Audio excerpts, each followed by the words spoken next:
Did you wake up already from the dreams? Parsha of last week we had dreams.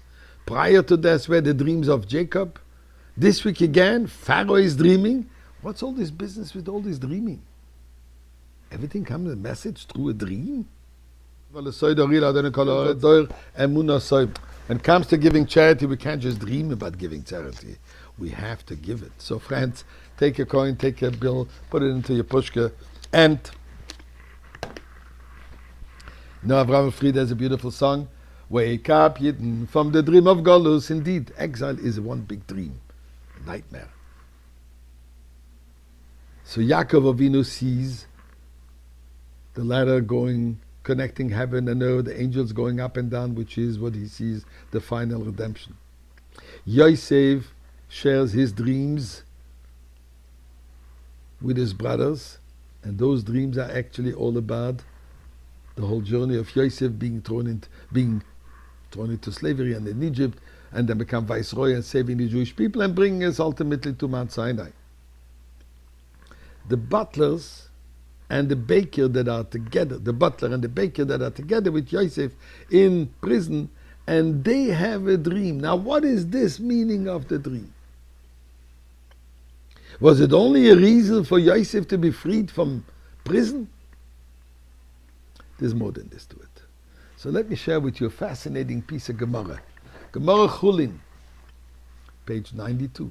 Where the Gemara discusses the details of the dream of the butler, the cupbearer.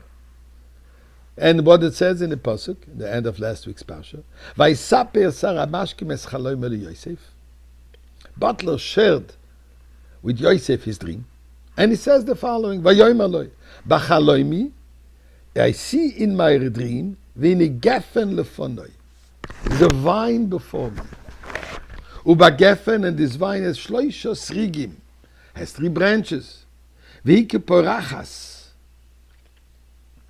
al tzonitzo, hifshilo eshkeloseo anovim. It seemed to be budding, and then it blossomed, and its clusters ripened into grapes. So Yosef explained to him, 3 days, you will be called back to Pharaoh, you will once again put the cup, the wine into his hand, you'll fill the wine, and you'll be restored to your previous position. But the Gemara Chulin says it has much more than this. Different opinions as who those 3 vines, who is the vine and what are the 3 branches. Rav Chia says the 3 branches represent the 3 leaders of the Jewish community in every generation. Rava says actually it represents Serigim. He says these are the ministering angels that are appointed to oversee the Gentiles, who they plead in favor of the Jewish people in every generation because they know that their existence depends on the existence of the Jewish people. Rabbi Eliezer says the vine is the world, the 3 branches are Avraham, Yitzchak, and Yaakov. The budding and blossoms forth represent the matriarchs, and the clusters are the 12 tribes.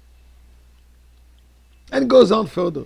Rabbi Yeshua says the vine is the Torah, the 3 branches is Moshe, Aaron, and Miriam, blossom is the Sanhedrin, the High Court. Then comes Rabbi Shimon ben Lakish and says the following: Umezu, this nation, the Jewish people, Kegefen Nimshala, is likened to a vine. And he goes on to the details. Zemoiroi Sheba, the branches of the vine, which support the clusters of grapes and the leaves and the tendrils. Who are they? Elu Balabatim. These are the homeowners, the business people, who provide financial support for the entire nation. Eshkoiloi Sheba, Elu Talmidei Chachamim. The clusters of grapes on the vine, these are the Torah scholars. Alin Sheba, the leaves of the vine, which protect the grapes, these are the ignoramuses who protect the Torah scholars. Knoiknoi Sheba, the tendrils of the vine, Elu Rikonim Shebi Yisrael.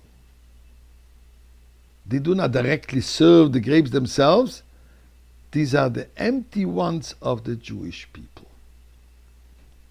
So it says we have the sages, the business people, and then those who are called the Rikonim, the empty ones, ignoramuses.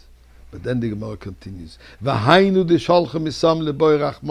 This is what the instructions that were sent from the land of Israel to the Talmidei Chachamim, to the sages of Babylonia. And he said like this: let the clusters of grapes pray for the leaves. Why? Because if it wasn't for the leaves, the clusters of grapes would not survive. Torah Gemara tells us over here of an amazing thing. How interdependent we are from each other.